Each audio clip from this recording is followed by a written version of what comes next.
Ya, jadi masalah oplos pakan puyuh yaitu tidak salah, boleh-boleh saja silakan, tetapi kita juga harus memperhatikan kandungan nutrisi yang ada di dalamnya ya. Jadi kita jangan sampai salah komposisi dalam mengoplos pakan puyuh.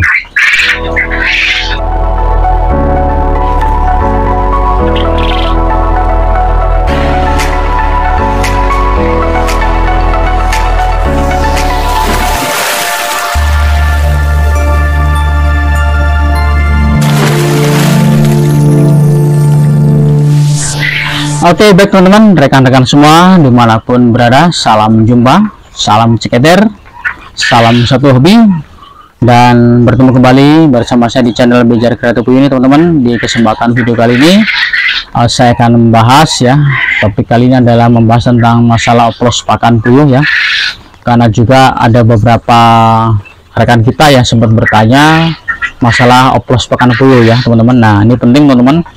Nah, jadi teman-teman, masalah oplos pakan puyuh ini, kenapa kita mengoplos pakan puyuh teman-teman ya?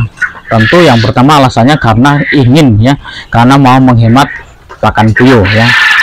Yang kedua tentu kita akan bisa menekan ya biaya produksinya ya teman-teman. Jadi memang ini yang menjadi pemikiran sehingga kita oplos pakan puyuh teman-teman. Teman-teman, sebelum kita mengoplos pakan puyuh ya teman-teman, harus tentu yang pertama adalah mengadakan survei ya.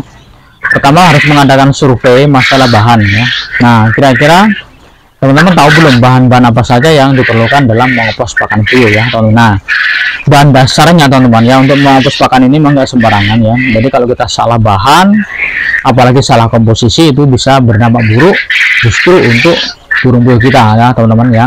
Nah, kalau beda dengan konsentrat pabrikan ya, konsentrat pabrikan itu memang sudah didesain, sudah komposisinya sudah tepat ya, dari kandungan proteinnya, karbohidratnya, dan yang lain-lain itu sudah memang sudah diatur ya oleh pabrikan ya. Jadi teman-teman itu sudah pas ya.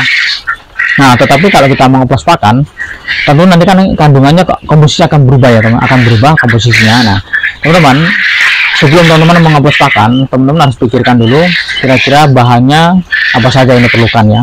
Nah, teman-teman, ini memang saya sempat mengoplos ya, sekali oplos ya, pernah mengoplos sekali saja teman-teman, tetapi saya pertimbangkan lagi. Kenapa? Karena memang ketersediaan bahan ya.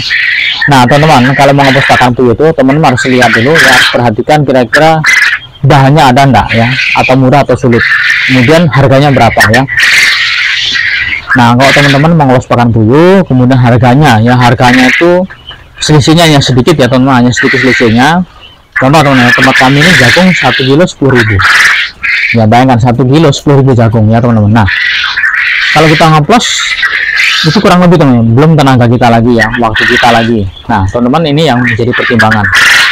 Jadi kalau di teman-teman, kecuali di teman-teman itu untuk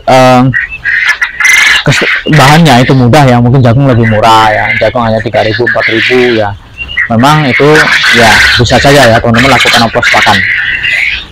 Kemudian beda ya, dada halus ya teman-teman, ini juga bahan pokoknya ada dada halusnya ya. Kalau dada halusnya mungkin mudah didapat ya, dan juga harganya mungkin bila perlu mungkin nggak beli ya, atau mungkin harganya murah ya, itu bisa saja teman-teman bisa mengoplos pakan.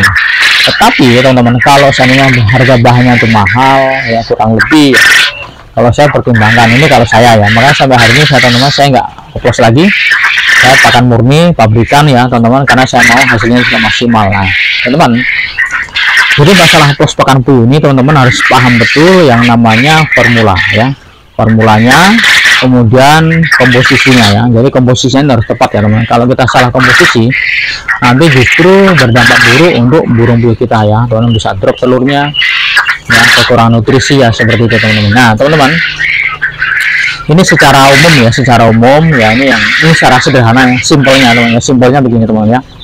Ini yang sudah pernah saya lakukan ya, saya coba ya teman-teman. Jadi setelah saya coba, saya hitung-hitung bahannya dari konsentratnya ya teman-teman ya. Jadi teman-teman, oplos pakan puyuh ini ada yang bertanya juga teman-teman ya, ada yang tanya, bang, di tempat saya itu nggak ada pakan puyuh petelur. Nah, lalu bagaimana oplos pakannya? Nah teman-teman, kalau di tempat teman-teman ada yang tidak ada atau sulit mendapatkan pakan puyuh, konsentrat puyuh petelur, teman-teman bisa gantikan pakai konsentrat ayam petelur ya. Jadi konsentrat ayam petelur itu juga bisa digunakan. Kemudian satu sak ya, atau 50 kilo konsentrat pakan puyuh atau pakan ayam petelur. Jagungnya cukup 35 kilo ya, 35 jagung, 35 kilo jagung, kemudian 15 kilo itu dedak halus ya teman. Nah, dedak halus. Nah, seandainya teman, dedak halusnya mau ditambahkan lagi nih, ya ada bahan lain, contohnya tepung ikan ya.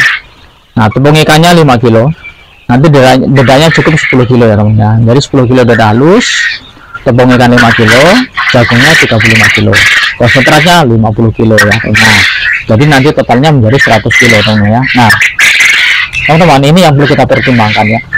Jadi ini dalam satu komposisi ini ya, tadi ya 50 kilo konsentrat, 35 kilo tepung jagung, kemudian dedak halusnya 15 kilo ya. Kalau hanya 3 bahan ya, kalau ada tambahan lagi silakan nanti dedanya dikurangi ya.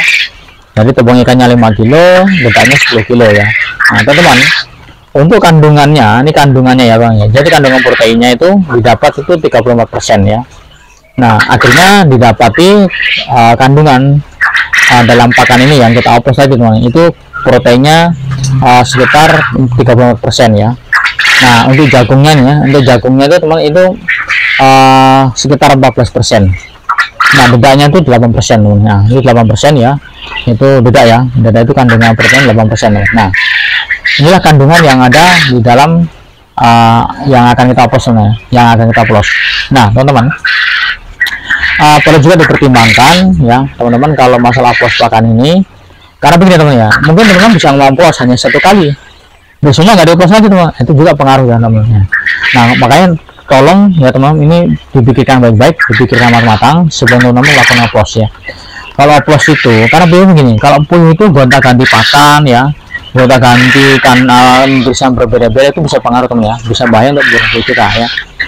Nah, kalau teman-teman ngoplosnya itu mungkin sekali oplos, seminggu ini pakai pakan oplos, kemudian 1 minggu berikutnya pakai pakan murni. Nanti karena bahannya nggak ada ya, maka pakai pakan murni. Kemudian ada bahan lagi, bikin lagi oplos. Teman-teman, saya sarankan itu nanti bisa berbahaya untuk burung puyuh kita. Kenapa? Kalau gonta-ganti pakan ya, jenis ya, oplos murni itu juga bisa pengaruh teman ya.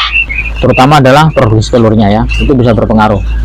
Nah, makanya teman-teman sebelum melakukan oplos pakan itu dipikirkan ya, oplos ini dilakukan untuk seterusnya atau hanya untuk sebagian pada oplos atau bagaimana, itu perlu dipertimbangkan ya teman. Nah, kemudian komposisinya tadi jangan sampai salah ya, jangan terbalik 50 kilo jagung, nanti konsentratnya hanya 35 kilo, dedanya 15 kilo, maka itu kekurangan ya, kandungannya kurang ya teman ya, kandungan proteinnya juga kurang, kemudian yang di lain-lain ada kalsium, fosfornya, kemudian itu kandungan karbohidratnya juga kurang ya, makanya teman-teman ini yang perlu dipertimbangkan. Nah, saran saya teman-teman ya, kalau teman-teman hanya mengoplos tuh ketersediaan bahannya itu sulit ya, kalau saran saya tolong dipertimbangkan ya, sebaiknya dipertimbangkan. Jadi kalau oplos pakan ini ya itu tadi ya teman, kita nggak boleh hari ini pakai pakan oplos atau 1 minggu oplos, 1 minggu murni, karena kita nggak sempat ngoplos lagi. Nah, itu juga nanti bisa berdampak buruk untuk burung puyuh kita. Nah, makanya teman-teman sebelum melakukan oplos pakan ini tolong dipertimbangkan, dipikirkan ya. Pertama, ketersediaan bahannya, kemudian apakah bisa berlangsung atau hanya sesaat saja ya, itu perlu dipertimbangkan. Nah, ini kalau saya teman-teman, makanya saya sampai sekarang nggak pakai oplos lagi, karena memang pertama waktu ya, saya sulit ya untuk mengatur waktunya yang ngoplos, nanti kalau nyuruh orang lain belum dioplos komposisinya atau nanti bisa salah ya teman. Nah, ini kita pertimbangkan juga ya. Jadi kalau di tempat saya masih pakan puyuh masih mudah didapat ya, kita pesan bisa dapat teman-teman ya. Itu tadi ya teman alasan saya. Kalau saya sih terus terang sebenarnya saya nggak pakai pakan oplos karena memang bahan juga mahal, waktu juga ya kita membagi waktu, kemudian saya nggak mau nanti nggak ya minggu ini oplos, minggu ini murni, nanti itu berpengaruh ya teman-teman. Baik teman-teman, saya kira itu saja untuk informasi ya, tips ya bagaimana cara kita mengoplos pakan puyuh. Buat teman-teman silakan saja yang mau mengoplos, tapi perlu dipertimbangkan ya hal penting yang perlu kita perhatikan, ketersediaan bahan, masalah harga, masalah waktu ya, atau berkesinambungan atau tidak, atau hanya sesaat, itu perlu dipertimbangkan ya teman-teman. Oke, baik teman-teman, terima kasih yang sudah menonton video ini. Bila video ini bermanfaat buat teman-teman, khususnya bagi para pemula, Silahkan komen, like, subscribe-nya, dan yang sudah mendukung channel ini saya mengucapkan terima kasih untuk dukungannya, dan sampai jumpa di video berikutnya.